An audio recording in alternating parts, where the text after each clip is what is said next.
Sheri kufisa amahera menshi ntariko mbone umugambi wa urutari kumbarira umugambi uri kurayakoresha mu mahera ni kubera ikishe kandi turi umwe muri iyi nzu umaze imisi uri kurambaza ibibazo byinshi ubwire cyangwa utekana ugira amahoro amafaranga narayarondeye yarahari kandi nta kintu uzi ngaho jewe ndumutwe w'urugo hano ndakubajije umugambi hari cyo mbada wari igihe waza ntiwasanze ibintu byuzuye Eza kubikubaza kuko aya mahera twarayaronderanye Sheri twarayaronderanye kandi umenye ko ndi umugore ngaha mu rugo ndi umugore umishi biki mugabo jewe ndumutwe w'urugo egura umutwe nanje ndi umugore wawe sivyo aya mafaranga twarayaronderanye utegereza kumbwira imigambi uri kurategura bw'aya mafaranga kwanza simbe mvuga ngusubiremo kwanza umaze imisi umwe kuranyuba hasize umfisi byabaraye bimenye umutwe nibyo nazindukiyemo ngaha mugabo amahera ni yari mu mutwe mbe amahera urazingene nayarondeye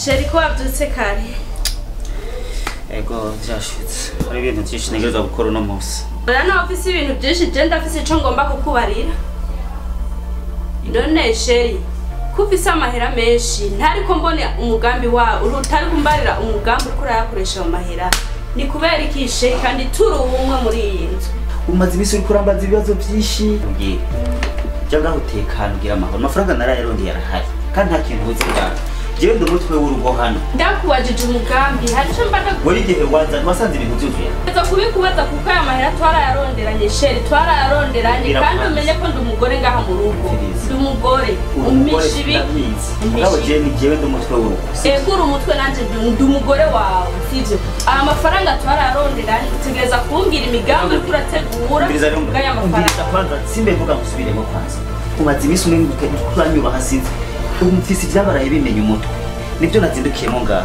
mugabo amahera ni yari mu mutwe mbe amahera urazingene nayarondeye ari nkeneye kumenya umugambi uri kurategura kugira dusenga Imana ibe mu mugambi wacu tudasenze Imana naho ukora iki Sheri ntacyo byo kumarira banza wumvirize sigaye mvuga ukavuga ntukinyuba umugabo mu rugo ategerezwa kwisanzura akamenya wowe icara ngaho nta kintu na kimwe jembo naco narinda kubajije kugira umbarire imigambi urategura kugaya amafaranga ibyo utegura byose atamani byasaba dusenge Imana muri iyi migambi ntibikunda ntegereza kumenya icyo ariko arakora kubera ntabimenye aho ntiwoba unyizera none wanzanye kugira mbe umugore wawe none mu rugo si ugufasha urajya mugasinzira ndakibona mugabo ntegereza kumenya imigambi y'amafaranga icyo urakoze amafaranga amahoro mu rugo je byose ndabitunganye nigenzi ingene bigenda nigenzi amafaranga ingene ashobora gukora ndazi ingene nayarondeye wicara ngaho uryame icyo uzobona ubuze umbarire jewe nta mahoro umutwe w'urugo ngaho nta mahoro Sheri nta mahoro ndakujiji nta mahoro ndakujiji ariko shaka kumenya ikintu kimwe umugambi uri kurategura kugaya mahera uramena umutwe bisi ntegerezwa kubimenya kugira dusenga Imana kuno kumena umutwe gusa we ucugenda Sheri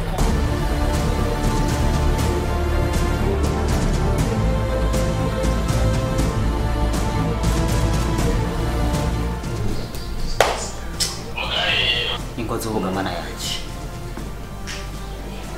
ubu ndarantaryamye ubu karashyitse ingani ngo umugore mwarasezeranye none nimba naramusinyiye nk'umugore wanje hari igihe uzuhura usanga twitera ingorane iyo napfa kumuzana uko nyene ntacyo byatwara mugo ubu akeneye ngo amafaranga ngo amenye ngo akora gute ngo imigambi ngo ibyo byose n'impaka bimenye nkande harakantu yaba atari mu vyuzuye no havuye sanga ninjira n'urupangu banyugaraniraho arajya akaryama muga nizindukire mu vyanje gwakiningwa amenye ngo amafaranga none nyimba naramusinyiye ategereza kumenya vyose kuva hasi gushika hejuru hari ibintu bimwe bitumvikana none sheri wanje kubereka mishimigambi kubereka mishimigambi turiko turasinya remera vyose ariko ubu agize ko ari nk'amafaranga ntambwira umugambi numwe ariko arakora ngo numutwe none ari umutwe w'urugo none je sindi umubiri none umutwe wokora umubiri bitari kumwe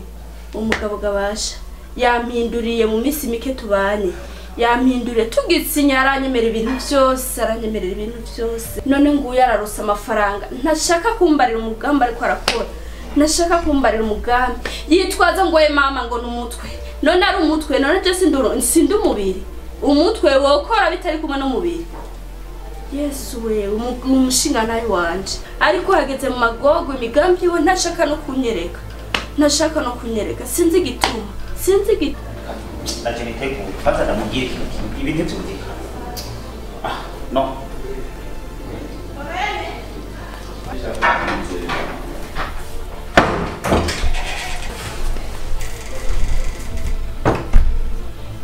Benyene kagiye Shere Ntabwo nk'ubu nyene agiye nkaho usanga yivumbuye akazi k'abagore nibikumenana umutwe gusa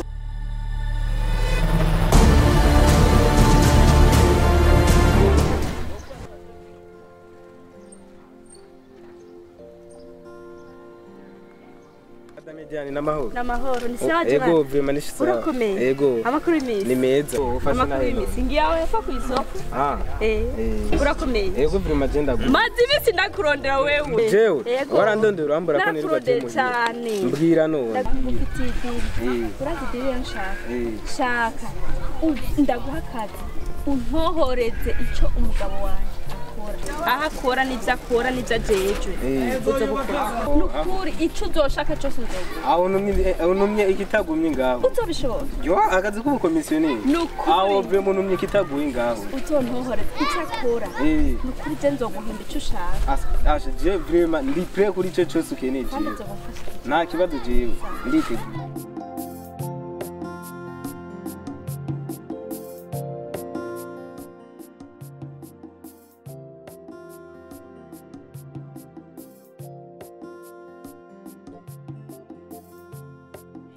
wa muntu yambwiye ko ari kujya 6 mu Buyenzi kujya 6 mu Buyenzi naho ningahanye ni numero 20 mbega ndamubona cyase ndamubona irindira ninjire mbaze nuvuge ne bimeze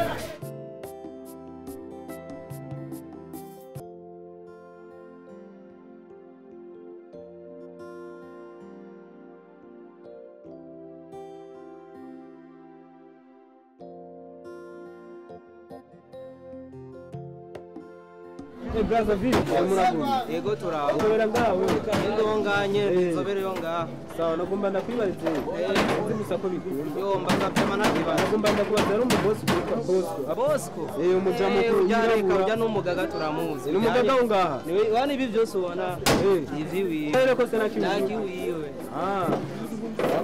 yego sawa nta kibazo nabo murakoze kwa mwumbaji sawa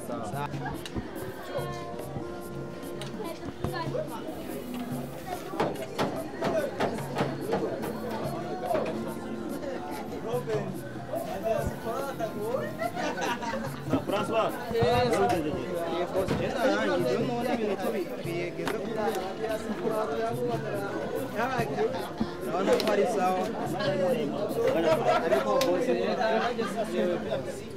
Ana katika sawa bizani ngoka ana eje jago gusara yasigaye kumujone uranaje na eje yasigaye gukaza amaguru we nubona no guhanagura byose ibyo bisigaye arakuva mu gitondo gushika ya masaha tutaraheze usanga ari soma tungurusha tubona iki naho naona byose bora eje yasigaye gukaza gusoma bwana okay bana shap Nahanye mukanya wana ni sekonde zingaye gusa nzobambeje jo urindire gusa sawa fanya nguvu sawa boss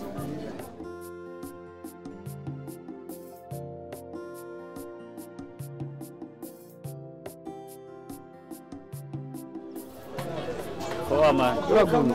Sawa kabisa. Kumbe ukorera ino. Ukorera amajyana. Ariko wese nakumenye. Jewe ndakuzimika inama. Wewe? Nkorera ngaha nyene jewe. Ukorera ngaha. Yani ni kibanza ciwawe. Garaje nyene nkorera ngaha nyene kugira ngo tusume maisha nyene wese unajua. Sawa sawa. Na je nari mvuye town nari ndiko nyene ndatembera. Niyo nzira ndiko ndaja muhira. Okay. Sawa sawa. Ndaba kandi uzosanga ngaha nyene karibu tena. Poa poa. Uko wote. Sawa sawa. Sawa man.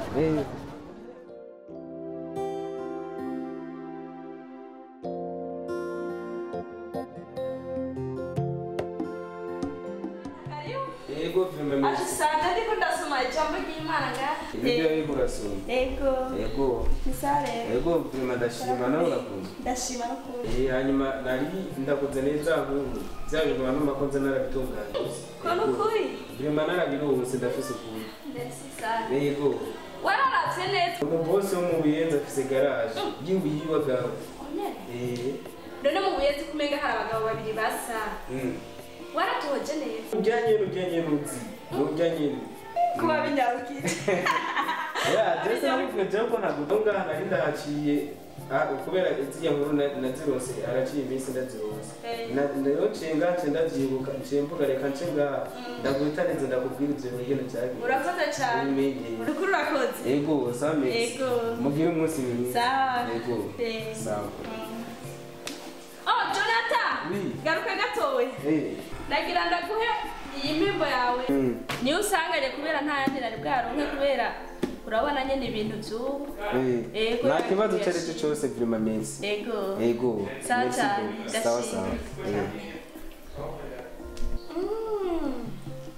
Ubu rero ndamenye ukuri. Ego kweri umushinga nawe akanyegeza ibintu. Imigambi yose ariko akora akayinyegeza. Yibaza ko je ntazobimenya. Mu Buyenzi afise garage kandi niyi wiwe. Ivyo naragerageje kumubaza imigambi yiwe yose araka kumbarira. Ego kwe nanje ngira ndamwereka ko ndi umukobwa hamwe azobaho yubaha umukobwa. Kunyegeza ibintu twaronderanye akabinyegeza akabikora wenyene ntambarire. Nanje ngira ndamwereka ko ndi umukobwa.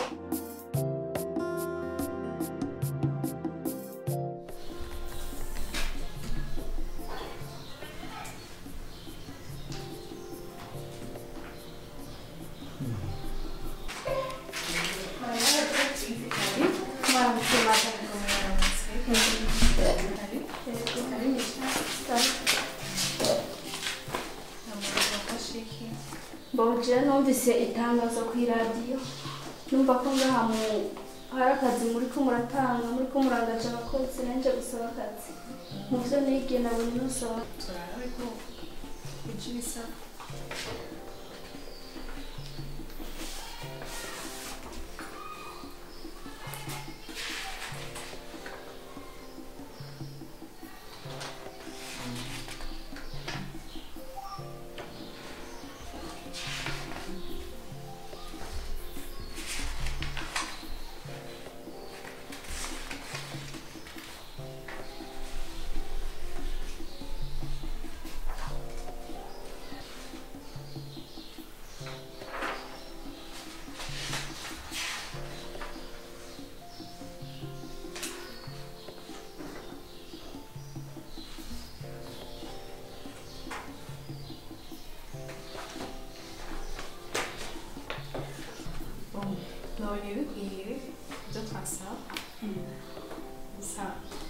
Sinoguye ishuri nyene nzogarukana sivyo tutelefona nawe nyene nimero yawe nga murakoze mugira akazi keza sawa sawa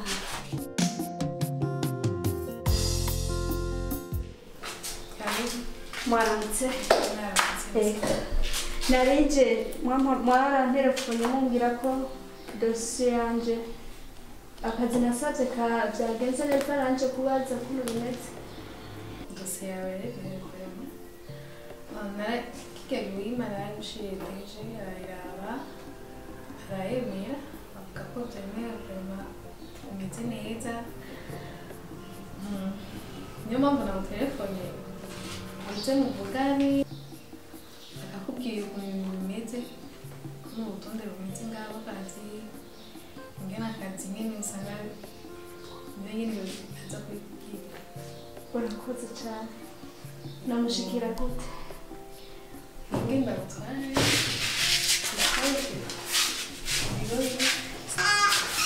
Karibu.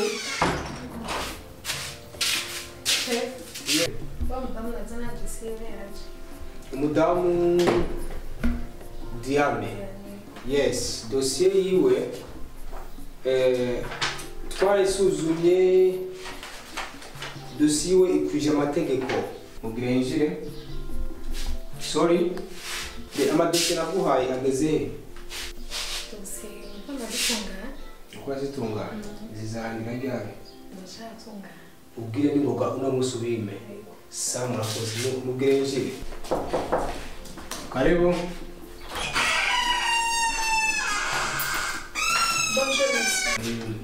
Nimwe mwitwa Diane?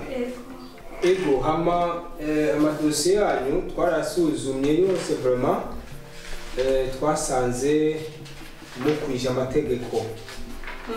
Ego ni mwebwe twarondera muri kampuni yacu. Mwaragira ubuntu vraiment. Hama rero twebwe icyambere turondera abantu babizigirwa. Kuko muri kino gihe abantu babizigwa ni bake gose. Mugabo utubereye umwizigirwa. Nzogerageza. Uzagerageza. Nta kibazo nzabibonera mu kazi. Umuntu umwizigirwa udakunda amahera cyane. Urumva? Ubyumve neza? Ndabyumva sho. Icya kabiri ni ndero. Kuba abakozi bose usanze hano ku kazi. Sawa sawa. Turashobora kukwizera twagutuma twagwa amahera hama umushahara wawe tuzaguhemba 500 ku kwezi. Ntube igihemu. Sawa sawa. Hama ujane umugisha w'Imana aho bukira ejo urazinduka utangure akazi. Sawa sawa. Ujane umugisha w'Imana. Yego nawe mugira akazi keza. Sawa murakoze.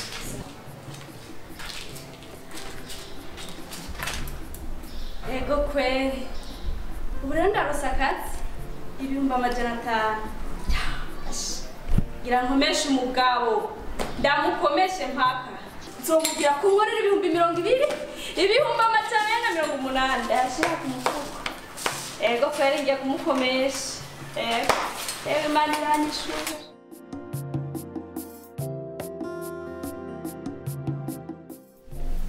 Sherry. Sa. Komboze kwa beki na charge. Abonore. Birabaho nyene je nanjye mbona ncere. Nona biruze zabiri. Birabiro nyene je ndiko nditegura ndacerewe. Neko na bijyanye n'ikimone. Yere mu byawe. None ubona ko ncerewe ndiko ndisiga. Okay. Benyene. Okay. Warafsa kazi. Naringiye tutanabivuganye neza. Sinabajije sinarusakanya ko kubaza ntagubaza guhemba ngahe mbere. Sheri na mahera make. Na mahera make cyane. Naze kwicara canja kuyakorera uko nyene na mahera 200,000. 200 gusa. 20,000 francs. 200 nuko. Avemere yatumye ngiye gusiga inzu. Ngenda nawe ugenda. None sheri ubona no guma nicaye ngaha kugira ryari. Jewe nahisemo kuja kuyakorera. Kawa nta kundi. No kwicara nta kamaro. Kumburengero do consommation tumwe twito bintu byanyu dakawanje bizoza biraboneka. Mbe mbone nisize neza. Okay, courage. Ubongera ugiye gusumbira. Rero nagiye ku kazi. Mugabo be gutaha masaha gutaha. Cantaha n'amaguru nyene bukebuke. Kubera bibanshize ni kure. Ko ntakundi tenda bandarije ku kazi. Ibaza yuko ndi bizogenda neza. Asha genda turahurira ngaha ku mugoroba dutashe twese. Sawa. Sawa.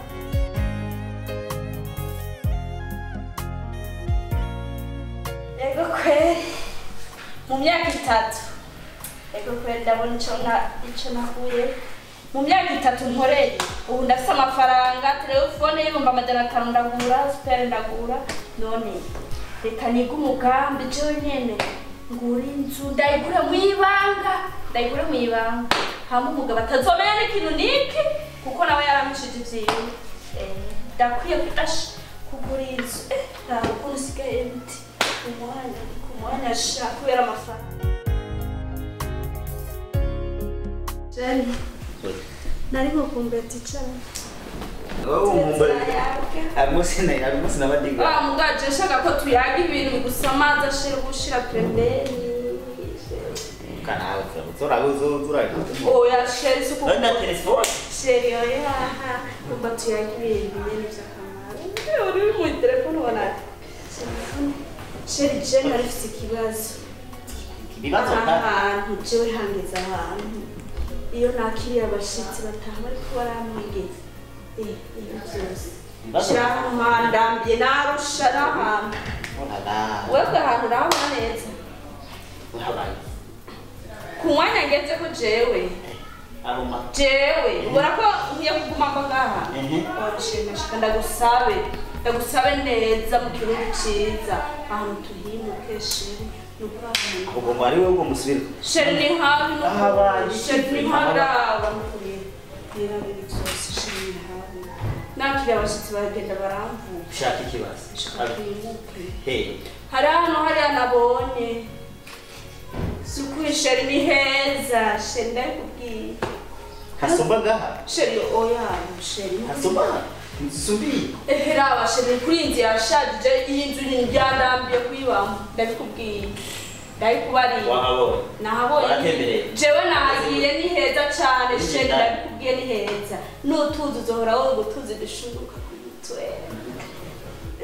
Sheri ni heza ndakubwiye vraiment.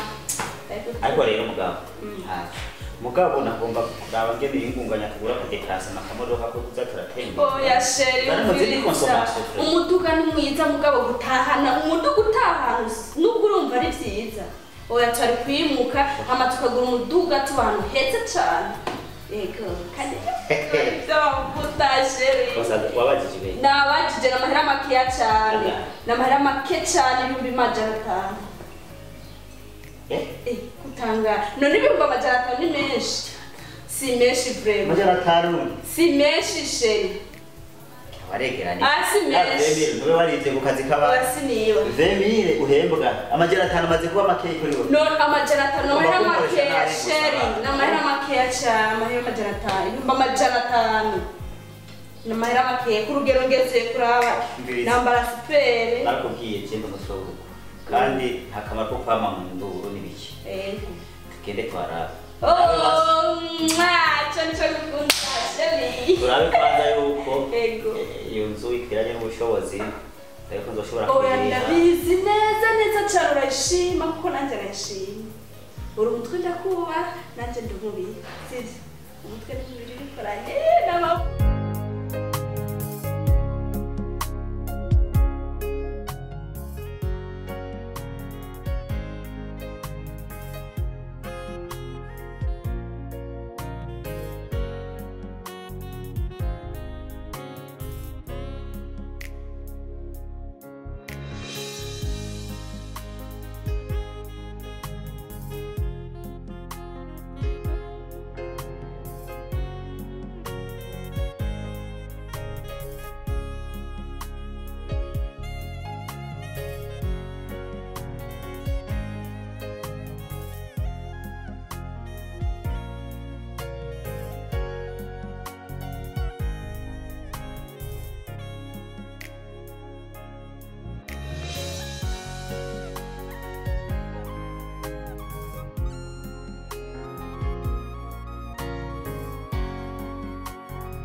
neza sheri. Nabise yende mugabo. Ashaka kanyama kari karyoshe. Namaze kumugana. Namaze wari wamaye nyene n'ubu.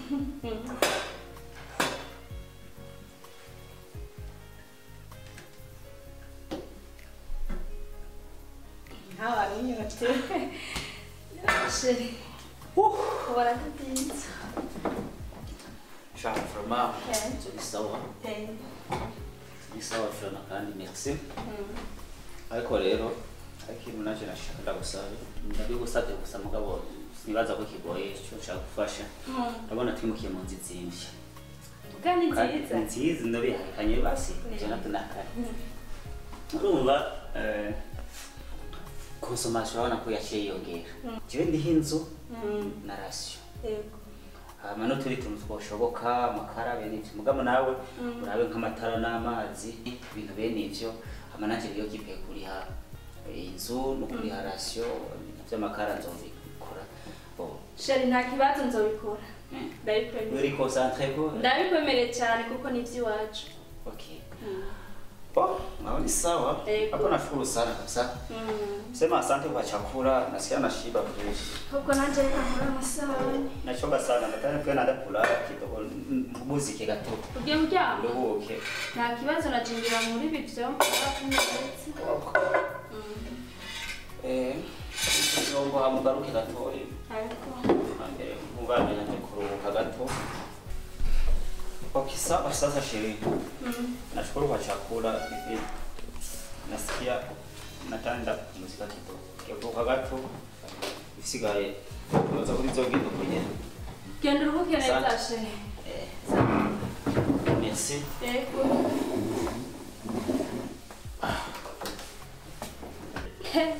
Ego kwe. Ngo nzomufasha amatara n'amazi namuravye. Ahubwo ntazi ico ndico. Reka mbwira urya mu responsable wanje. Inzu ayiduze ku mwanya. Nko mu mezi abiri abe yadugije. Aduze nyene amafaranga afadika hamwe azoyiriha umurengeriye.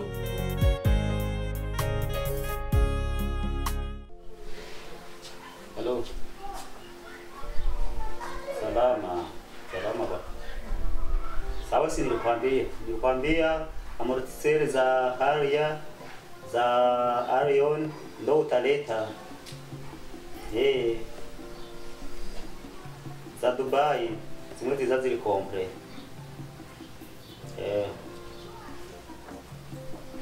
Okay. How's it going? What? Karibu.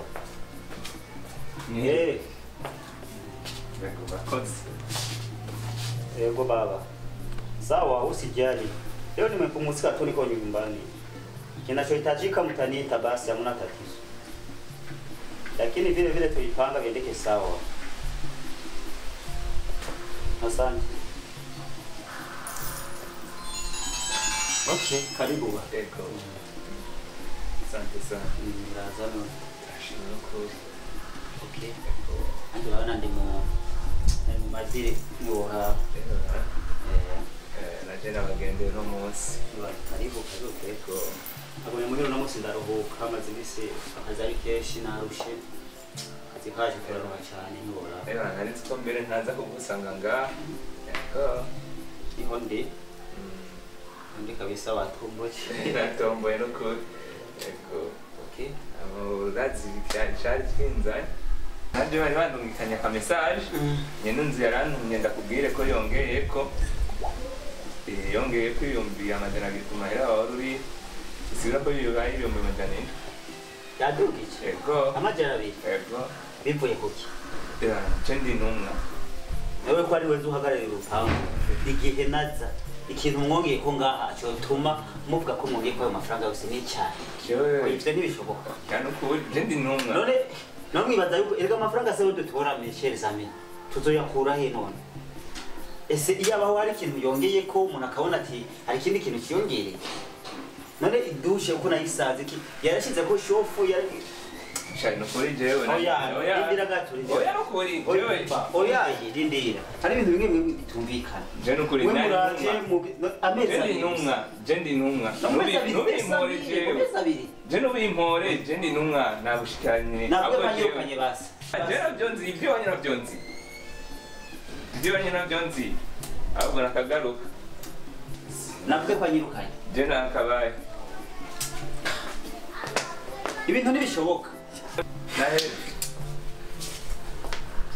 Meza abiri. Ya. None ubuzima jewe ngiye kubaho gute? Kubera iki niruka nguma nzobaho kuriha inzu gusa. Atani cyo nkibika kuri konti. Ubu nawe araza amafaranga iki badugije sijui nini. Ariko ntacyo. Wewe siwe mu Burundi. Ari ikintu ngoma nkore sikindi. Uwo no mutungo. Je nshaka nishikire nyene inzu. Ndamubaza none ndahamaza amezi abiri. Desamil. Shobora kumara yandi abiri. Desamil ugasanga inzu zoshikana ndayiho miliyoni n'inusu.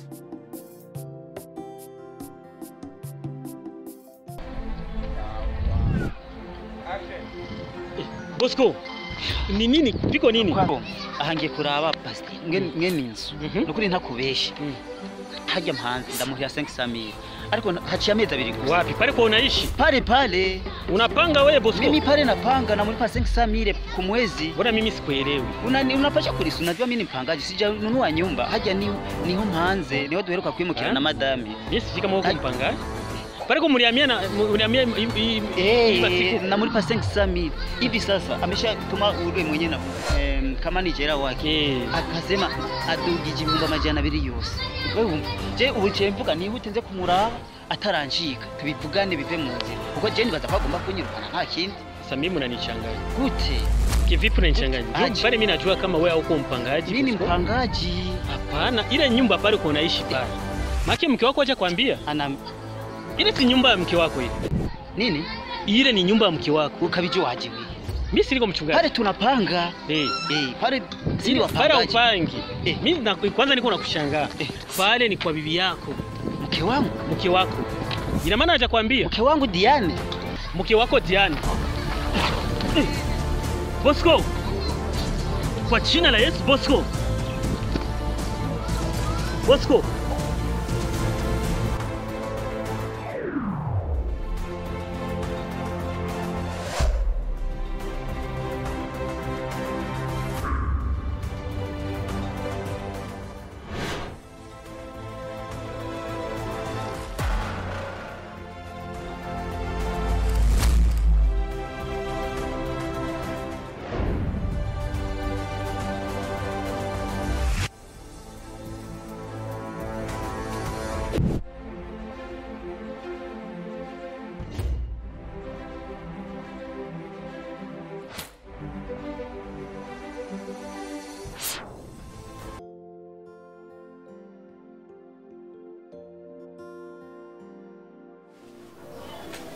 Bosco, tulia.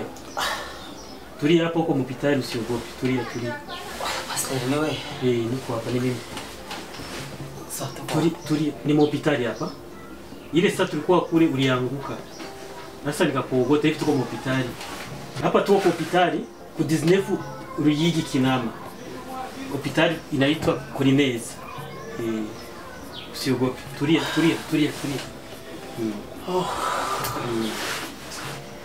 Pastor, nikusaidie ushimame kidogo. Nasikia kichwa kinakuuma. Acha nikutilie. Nikutilie. Kwa nini? Sigani. Pole sana Bosco. Pole kabisa. Pole. Tulie. Mungu anakusaidia. Pole sana. Unasikia aje?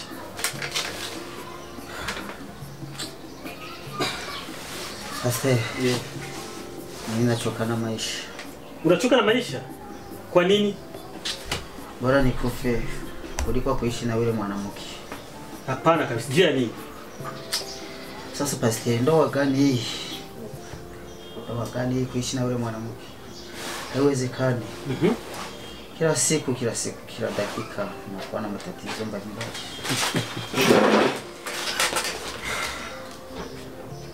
Pole sana. Pastor. Sina rush. Kwa nini unakata tamaa? Pastor, nakata tamaa. Ya nini? Cyujya mugore. Hari ibintu ndatahura. Nacho ntakoze pastor. Nacho ntagize. Mara yose ndonka ni kuri inzu. Ibintu byose negeranya kugira ngo tuboneze ngo mubone. Kujya sinkijya nta napeti ngironka.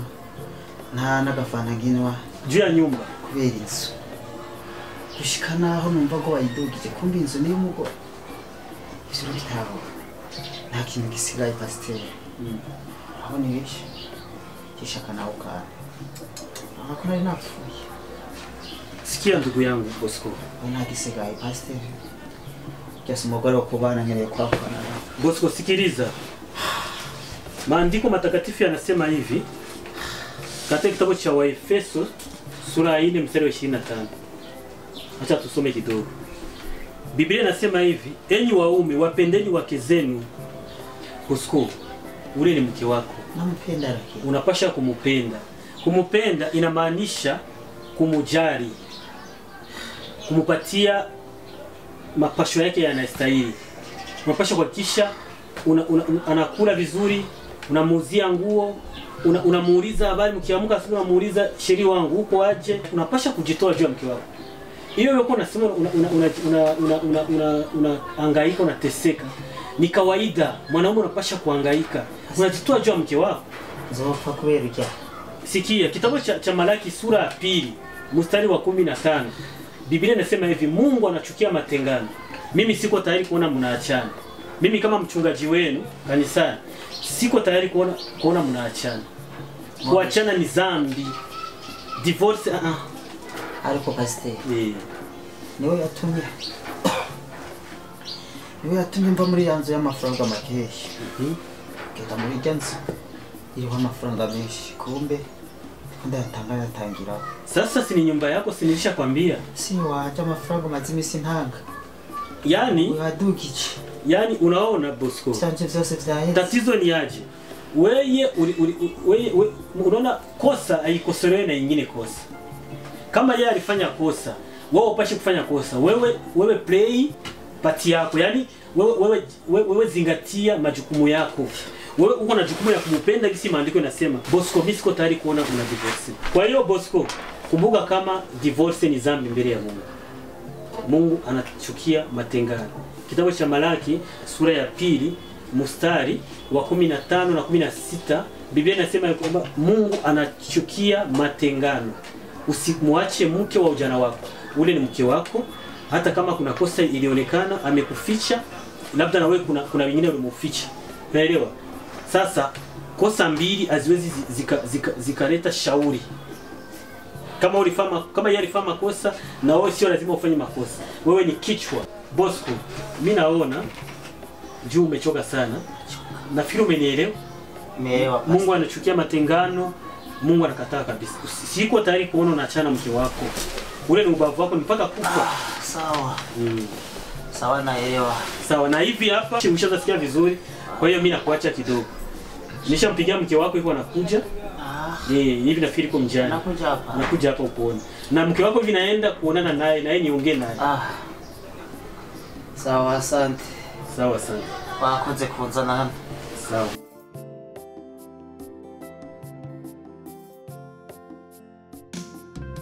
Mgonjwa wako iko salama, usiogope. Tulia kwanza, tulie kaza kidogo hapa. Niko na maongezi na wewe. Kwa hiyo, Madam Diane. Sawa.